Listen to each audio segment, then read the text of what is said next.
Happy Thursday, everybody. I'm Tarek Patel. And I'm Randy Rosenblum, and this is SoCal Prep Report.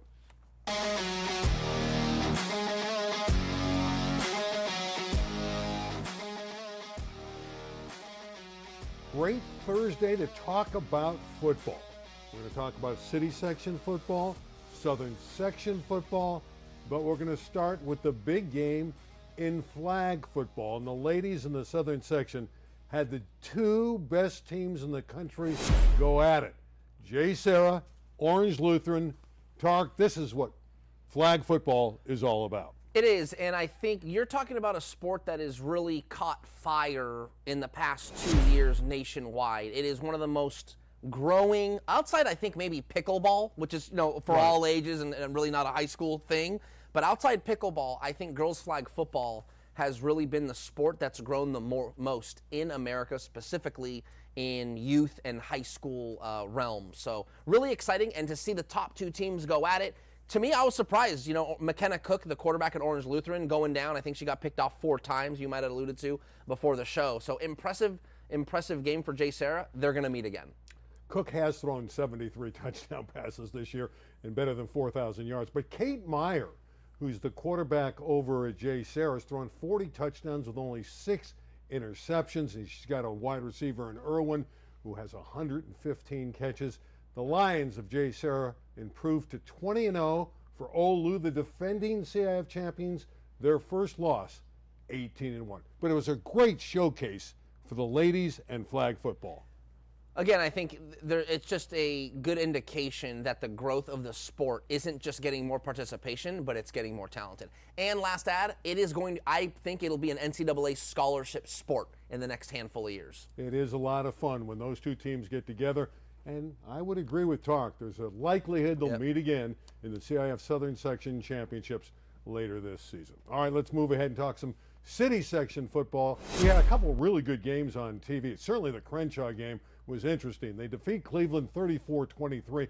And this was a game about big plays for the Cougars, who completely dominated the line of scrimmage. I know a lot of people, and Tarek was one of them, thought, hey, Cleveland had a chance here. But this is a Shackelford touchdown catch early, and then they got the big plays, started to really come into vogue. A fumble here, and it goes back 96 yards the other way with Joshua Jones. I think with Crenshaw, they're going to come in with athletes, so you got to stop the big plays, right? I mean, you cannot let big plays happen if you're the opposing team. Well, from what I saw in some of these highlights here, it's all big plays for Crenshaw, and Cleveland wasn't able to really stop the bleeding per se. And to the Cougars' credit, they did control the line of scrimmage. They were the better team. Cleveland did fight to the bitter end, tried to rally late, but never got back into the game. The Cougars with a big win, 4-1. Crenshaw on the verge, on that line, maybe to get to the Open, but they're going to have to win some big games down the stretch. All right, let's talk about the other game that was featured on LA 36, Southgate. Now, this score is really misleading. It was a great game for 1.5 quarters, and Legacy in this rivalry game, both out of Southgate, the game was at Legacy, actually led 8-6, and then Southgate caught fire. Yeah, clearly there was something figured out by the coaches or your game planning, and again, a couple plays, bounce your way, don't bounce your way, and then momentum swings, and clearly Southgate was able to take control. And in the nick of time, Nick Quintanilla, number 3, scores a couple touchdowns. He's not the only Nick that was great for the Rams in this game. You could see the speed of Quintanilla. He's with the swag, too. Wearing a hoodie underneath his pads. I kind of like that. It's a little dangerous, but I like it.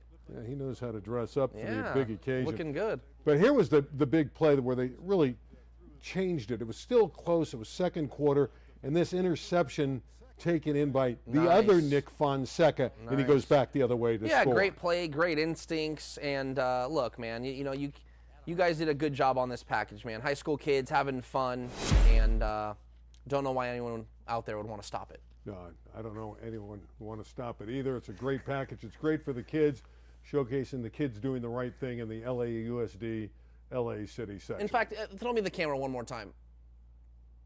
I find it really, really odd that anyone that is a proponent of high school sports and highlighting high school athletes would want to put a stop to this package. Go ahead, Randy. Okay. I don't want to get into the politics of that statement. but maybe down the road I will. All right, Birmingham, some inside baseball there. Birmingham, arguably the best team in the section. We'll see. Yeah, I Against think it's fair to say they Westlake. are. Well, you can see that this score would indicate, even though the Patriots are just 2-3, and again, they've played a rigorous CIF Southern Section schedule, they're obviously pretty good. The Wolverines aren't great, but they are a Southern Section team that's competent. Yes, and this Harvard Westlake team barely beat Cleveland earlier in the year, but did beat them, if I'm not mistaken. So for Birmingham to put a whooping on them tells me that the Patriots are probably the front runner for the city. I would have to say either Birmingham or Palisades might be nipping at their heels. To me, those are the two teams that are the most dangerous in the city section when it comes to the Open Division title. The Palisades Dolphins you mentioned, well, they had an interesting game against Mary Star of the Sea. They had to rally here. There you go. A couple late touchdown passes. Good. Won the game 35-28, so they were under the gun. They trailed in the fourth quarter, and the Dolphins came back. Yeah, I think it's good. Palisades, most of their scores have been a little bit lopsided, so to have a little adversity and have to maybe grind their way through a game for a victory is a good sight to see. Yeah, Jack Thomas, a couple late touchdown passes to Damari DeZern pulled out the game. Last city game we want to talk about is the Carson Colts. The Colts over St. Pius St. Matthias, 20-8. Chris Fields was the story here. Yep. He's a young quarterback for Carson. He did great things, scored a late touchdown to break it open, and the Colts, they appear to be a real threat. They are, and I'm glad you brought up that score because they're probably that third team in this race for the Open Division title, and that's a quality win. Don't forget, St. Pius beat Newbury Park. And then here's Carson beating St. Pius. And I know you're not a big fan of this team beat that team, but hey, it's okay to compare and talk about, that's all right. But it doesn't mean one team is better than the other. I will say, I talked to Devaugh Thomas, the coach at St. Pius. He said they were missing some starters. Be that as it may, impressive win for Carson. And again, Carson trailed in that game for a while, and then they battled back and win by a dozen.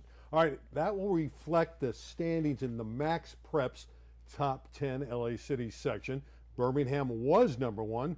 Max Preps now has Carson as the top dog. Yeah, I always, again, Max Preps, love our guys over at Max Preps, but, this is just computer. There's no feel to this.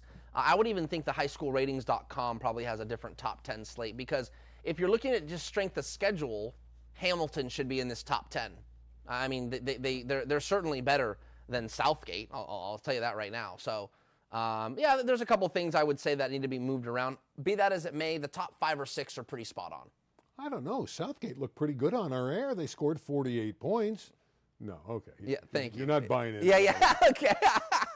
All right, let's take a look at the CIF Southern section scores, and we got to start with a tremendous intersectional. Mater Dei going out to Las Vegas the week before, knocked off Bishop Gorman. Now Gorman comes back and plays Santa Margarita, and Santa Margarita did not hold its end of the bargain. The Trinity League team fell short. Gorman came back and got a big win. Yeah, the 14-0, actually, that's a close game. And I'll tell you this, details for those. There was only one offensive touchdown in the game. Gorman went up 7-0, I believe, on a pick 6, and then scored right before halftime to make it 14-0 at halftime, and then Santa Margarita shut him out in the second half. So really good defensive effort for the Eagles. However, you got to just scratch your head. Now, they are missing Trent Mosley, who's like one of the most best high school threats in America, and he's in a walking boot, so that's a problem. But you'd think you'd try and get something on the board. That's going to be a head-scratcher for the Eagles moving forward and Coach Carson Palmer. Yeah, Camille Loud is the one that had the interception, a loud interception, literally, and he got it going for the Gales of Bishop Gorman. But again, coming off the loss to Mater Dei, for Gorman, nice bounce back nice win. bounce back. That's true. And they're still undoubtedly the best team in Las Vegas. And it's good that they're playing these Trinity League schools. So it gives everybody very competitive games. Mission Viejo bounces back with a 36-21 victory over Chaparral. And you said it on our program last week. This wasn't quite a gimme for the Diablos. No, it wasn't. Chaparral they've got a quarterback in Dane Weber who's a junior who does it with his feet. He does it with his arm. But Chaparral there's an element of quality that program misses. They're on the rise. They're getting better. They're in that D2 mix. They're certainly a great program. But when it comes to playing that upper echelon of teams, they tend to fall short significantly, but they're working on it. in order to get to that level of of Division I football, you kind of have to like take your licks. You know, you got to learn how to play big boy football, and I think Chaparral's in that season per se during this stretch. Big game for Jeremiah Watson, Murrieta Valley. He's a tremendous running back there, and he rushed for better than 200 yards. Nice win over a good San Clemente team. Yeah, this Murrieta Valley team, I think they Bear Bachmeyer left, and I can't think of their running back that they had that was, Dorian Hose. Great player. Was unreal for them last year. And so they lose those guys, and you're thinking, okay, they probably won't be as good. Man, look at these guys. You know, Jeremiah Watson, next man up. So Murrieta Valley, I believe, only has one loss, and I think it's to Servite, if I'm not mistaken, really going off the top of my head here. So their one loss is of quality, and they're beating everybody else. That Nighthawks team has a chance to get back to the Division II final that they lost last year. Here's a team that's playing great football. My favorite guy, Taylor Lee, the quarterback. I talk about him all the time. 4 touchdown passes at Hamilton. And again, Hamilton's a city section school. They were overwhelmed here. It was 42-0. Hamilton got a couple late scores. But again, this Taylor Lee, I think he's at 26 touchdowns now with no interceptions. Yeah, and it's a good story because he waited his turn. He's a junior, so he's going to have 2 years under center for Pacifica and Coach Mike Moon. Really good, efficient quarterback. I want to say, I was looking at his stats last night, actually. He's completing something crazy like 85% of his passes, which tells me the competition they're playing isn't all that great. And their next game, not sure if I don't know if we're talking about their game, but they play Oaks Christian, Marmani League, in their opener. And Oaks Christian's probably having the worst year of their history. But Oaks Christian has played some major programs like Sierra Canyon, Santa Margarita, and Sarah. So my last add on this long-winded game is, will Pacifica have enough quality, or does Oaks Christian, are they battle-tested? And that's going to be a really fun game to see on Friday night. I'll go with Lee, the quarterback. Okay, you're going Pacifica. He's too good. Taylor Lee's the man. He's having a great year. Another guy who stepped up to the plate, a guy by the name of Stokes, Tyron Stokes, a great basketball player at Notre Dame and Sherman Oaks, puts the pads on for the first time, plays against Culver City. The Knights win big. The phones are ringing off the hook, recruiting this guy. And look at this. Stokes gets a touchdown catch in his first game. So that catch right there was actually called out of bounds, which it looked to be in. But he still scored on another one. Yeah, I know. And we're going to see that. Here it comes. Just let me talk over the highlights here. My gosh. I'm anxious. This was like basically an uncontested touchdown. 2 weeks in a row now, we've had phone calls during the show. We got to go for 3 next week. I will. But Tyron Stokes is, 6'7", 245 pounds, and just a monster athlete. So really impressive debut for the big-time basketball player. How good a football player can he be if he chose to do that? He appears to have talent. Well, Culver City, Right. I'm not saying run it back, but if you go look at like who's guarding him, it's kids that are 5'9", 5'10", he's 6'7". He's a natural athlete. I think there are certain scenarios, Randy, like in red zone opportunities or jump balls, where he just has to be an athlete. There's not a lot of football prowess needed to just go catch a ball. So I don't want to get too crazy on his football acumen. So you're saying he's not going to give up his basketball career? I am saying he's not going to give up his basketball career. He's regarded as the best basketball player in high school. Oh, he is, man. He's a really monster. good. Okay. Valencia, speaking of really good, they had a really good outing against SoCal. And Brady Bretthauer accounts for 6 touchdowns. And what I like, and you're going to see it in this video. Was it 6 or 7? I wrote down 6. He may have had 7. I think he might have had 7. Well, he may have. We've been disagreeing on everything today anyway. But no, it's okay. I love his toughness in the video. I think he had 7. I want to say he threw for 5 and ran for 2. I don't know if that's one touchdown. I actually haven't watched this highlight in full. I don't know if every single one's in here, but either way, 6 or 7 touchdowns in a Foothill League victory over a team that Saugus, started out 4-0 and they lost their last 2. But yeah, Bretthauer's a really good player, man. Dual threat, one of the possible breakout players of the year in the Southern section. Really is, and he's a good kid with a great, GPA. So he's smart. He's got it all, and he's a real plus for Valencia out in the Santa Clarita Valley. All right, let's take a look at the CIF Southern Section Top 10, presented by Tarek Fatal. There it is, Bosco on top. You still have Sierra Canyon number 2, and then down the list all the way down to Servite. Yeah, the only change from last week was I dropped Santa Margarita down one spot, just because I felt like there had to be something there. So Mission Viejo and Santa Margarita switched. Because of their loss. Just because the loss and the victory, like trying to keep it honest. But other than that, everyone stayed the same. I want to say 7 or 8 out of those teams had buys. So there was not a lot of movement. But we'll get into league play. There will be movement. A lot of these teams will play each other. The surprise of the year, and I know we'll get to it more, but Los Alamitos is a team that everyone needs to watch out for. Don't give away your hand for point counterpoint, which is coming up in a little bit. But before we get to point counterpoint, let's take a look at some of the top performances in SoCal from last week. Cesar Reyes of Garfield, he was magnificent in the win over Huntington Park last Thursday. 259 yards, 4 scores there. There's your guy, Brady Smigel, finally coming through with a huge game against Ventura. And Wyatt Brown, quarterback, Notre Dame. We talked about the Culver City game, throwing for almost, well, better than 300. I was going to say almost 400, but it was 301 and 5 scores against the Centaurs. Yeah, it's fine. It's fine. It's great to see Brady back into a groove. He's not had a great year so far. A lot of yards, but a lot of interceptions. And Newbury Park, I believe, is either 4-2 or 3-2. They've had some bad losses, and their wins they've eked out some wins that they should be winning by a bigger margin. That is one team that's going to get better from the sit-out period. They're going to get some kids. Landon Armenta is another player from Lucerna. And this is a big win for them. More than his antics and his heroics, beating Edison was a huge win for them. Yeah, he had 2 touchdown catches. He kicked a 42-yard field goal in their victory, and they needed every single play and every point out of him. They won 23-21. That was a stunner. A lot of people expected that. And some kudos for this Hector Gonzalez, the linebacker at Van Nuys. Terrific game, 6 tackles, a couple sacks, forced fumble in a win over San Fernando. We don't normally talk about the Van Nuys Wolves, thinking of them in football, but they're having a pretty good year, and the kid had a great game. Yeah, good for Van Nuys. Go Wolves. The last time I covered anything Van Nuys, they had a really good basketball player named Tyree Winborn. I don't know if you remember that. I think I saw a game where he scored like 45 Yeah, points. he was one of those kids where he would go for like 50. And they won. I want to say they won Division I or Division II, and the coach was Evan Porter. I don't know if you remember any of those details. I do remember Evan Porter. It's also time. Go Wolves. He's getting back to basketball. Tarek loves hoops. It's time for point counterpoint.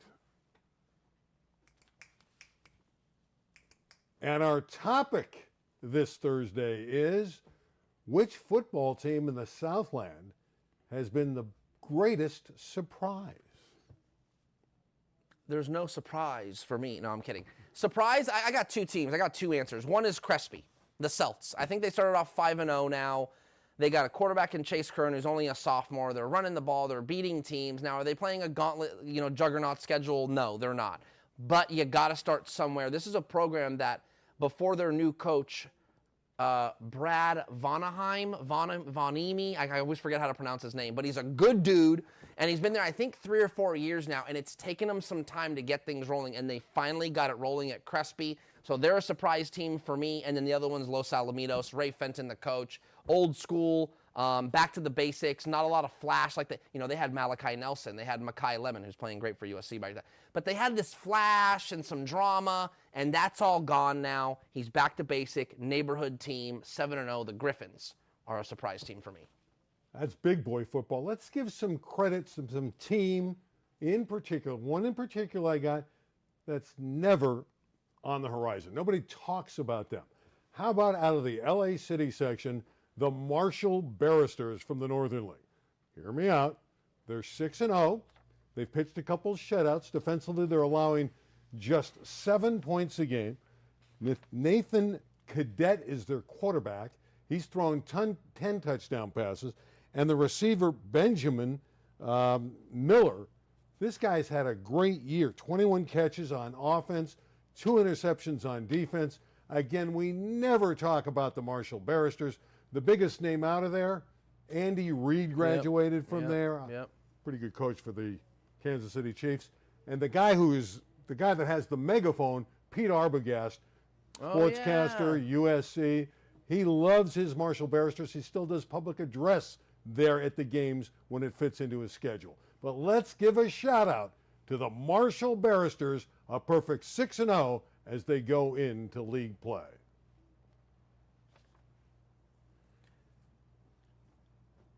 What's a barrister? I really don't know. What is that?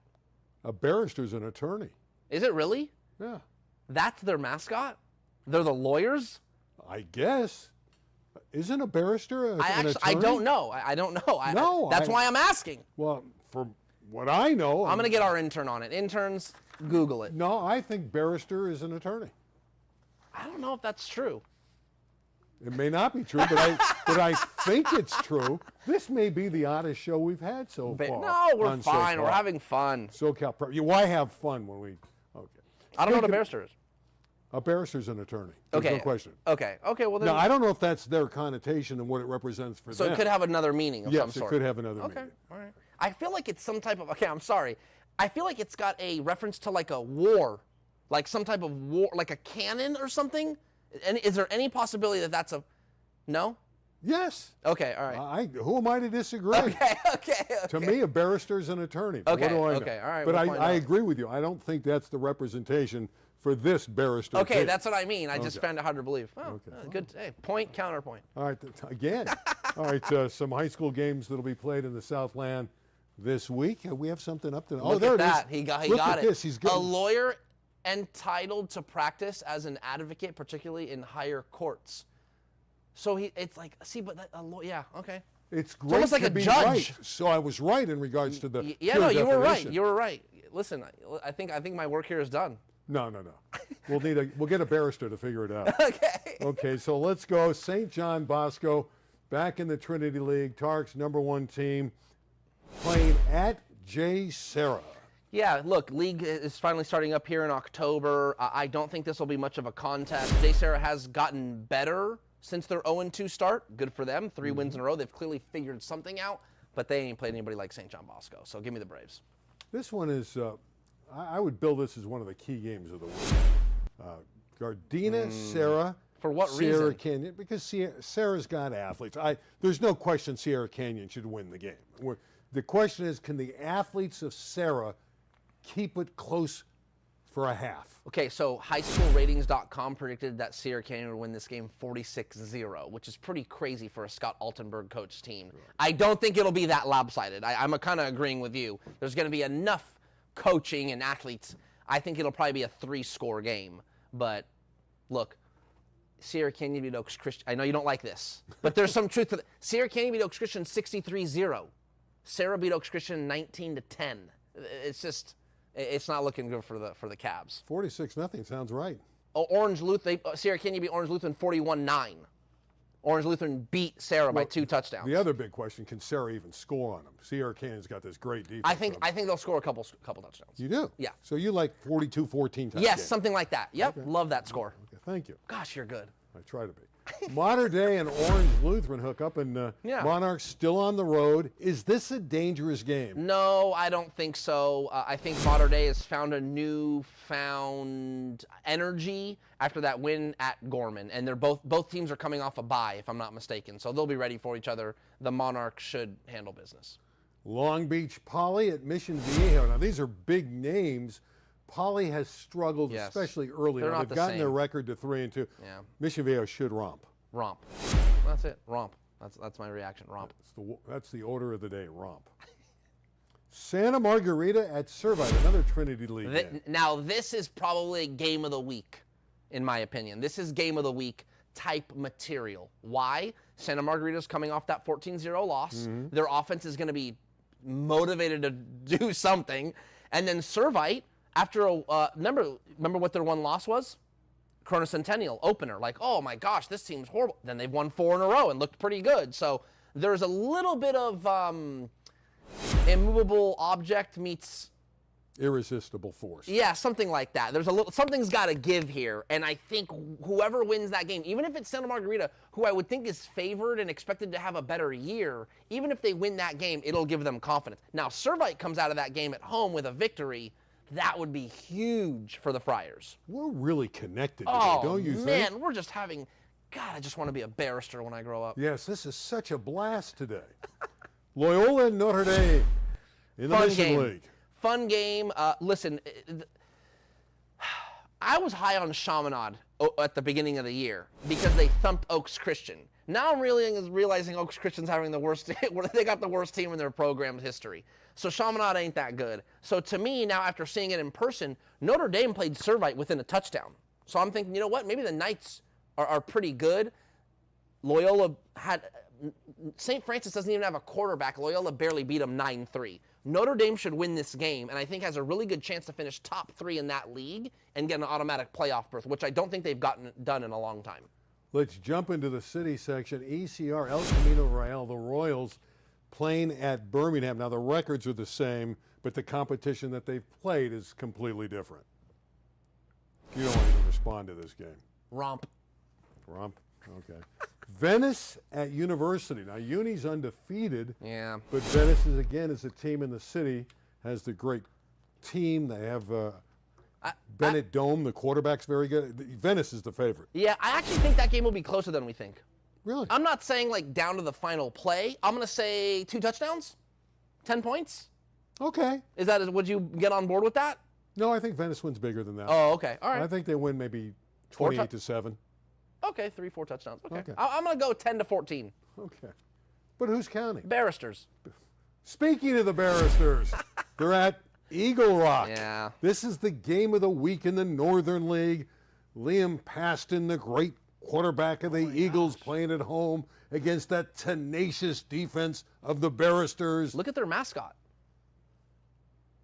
He's a barrister. Yeah, he's got like he looks like a lawyer. God, I just never knew. This has been a learning experience for you. Dude, I had no idea that you could even have a lawyer as a mascot. That's mind-boggling to me. It's hard to say, too.